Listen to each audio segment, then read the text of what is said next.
Setting SEO, search engine optimization.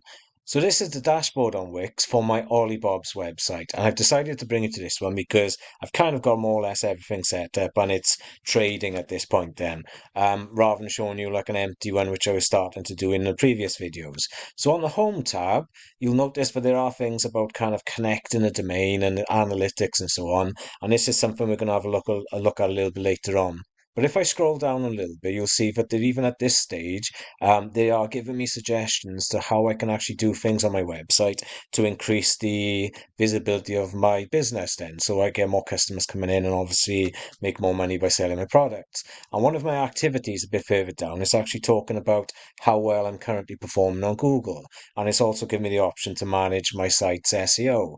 Now, you might not have that on your activity at this stage. But to show you how to get to the SEO, if you come down to marketing over on the left hand side, you see an option for SEO and GEO. Now, I don't really know much about generative engine optimization, so I'm not going to try to blag my way through that. But the SEO side of things, it will give you a thing like what it is you need to do. So the SEO assistant, and if you click on view all tasks, it'll load up all the things which need to be done. Green obviously indicates things which I've already done.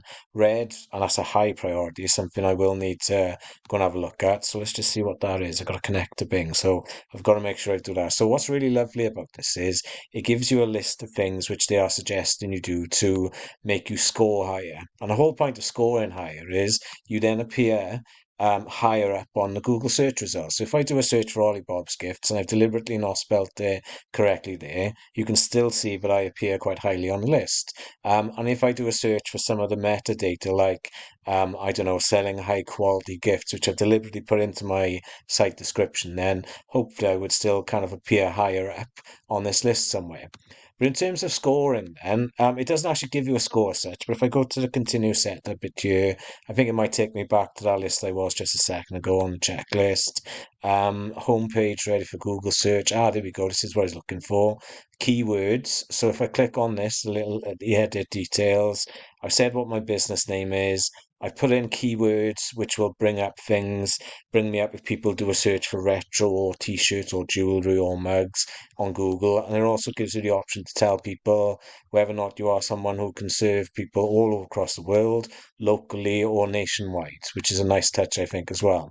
So I don't need to save anything here, but that's obviously something you need to do. So I'm just going to cancel out of it.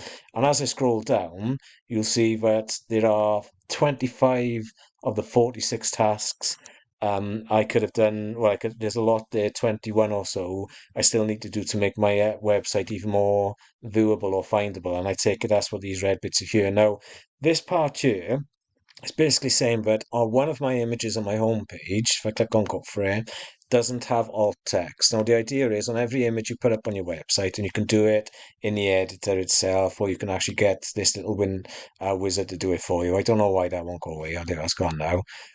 They've got to have like a description with them. And even though you're thinking, well, I don't really need to describe what a mug is, for example, it's something which you get scored on, which again makes you appear higher up on the search engine. Because I don't know about you, when I do a search, I don't tend to kind of want to scroll down to find things, and especially if they are on like page number 4 or 5, I haven't got that patience. So it's ideal to appear higher up on the search engine results.